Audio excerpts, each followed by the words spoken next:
Maverick News. The world is watching.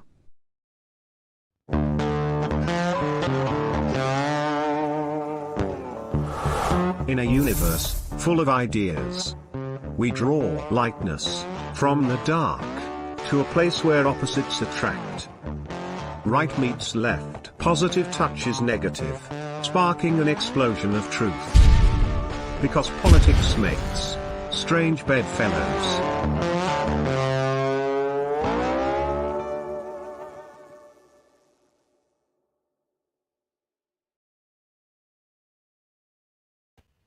Good evening. Welcome to Strange Bedfellows, episode 34. I am Lori Spencer. Rick Walker will be here shortly. I think he's still on the air with Maverick News right now.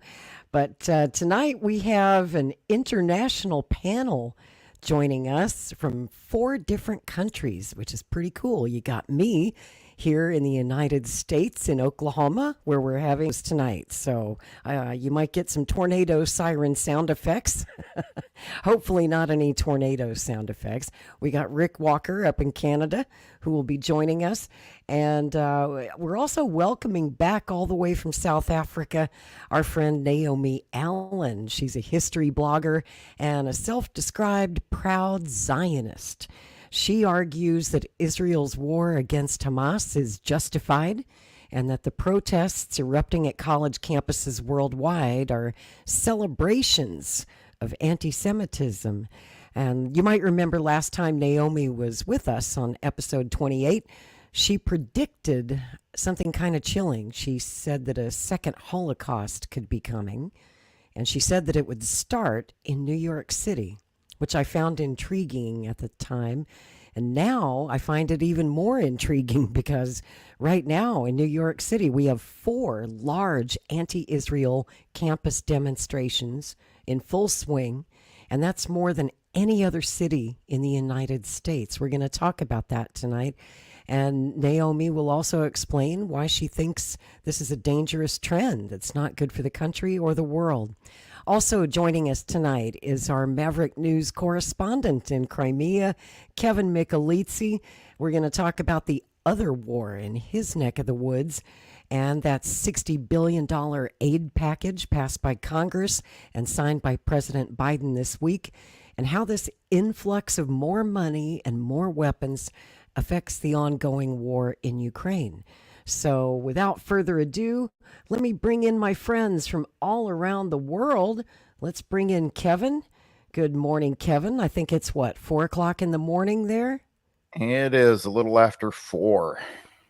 Yep, you got your coffee. You starting to wake up. This is your morning show. It's our late night Saturday show here.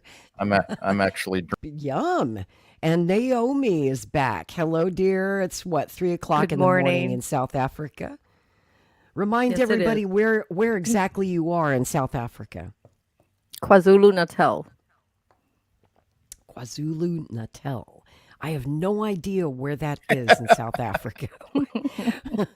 Need a map. I do. I mean, like you, Kevin, when you come on the show, you've literally got a backdrop, a map of exactly where you are, and you can show us where the bridge is and where the latest strikes are, and it's pretty fancy. I usually do, yeah. I kind of don't want people to know exactly where I am because those Ukrainians are still after me. I think Kevin can relate to that. I can a little bit.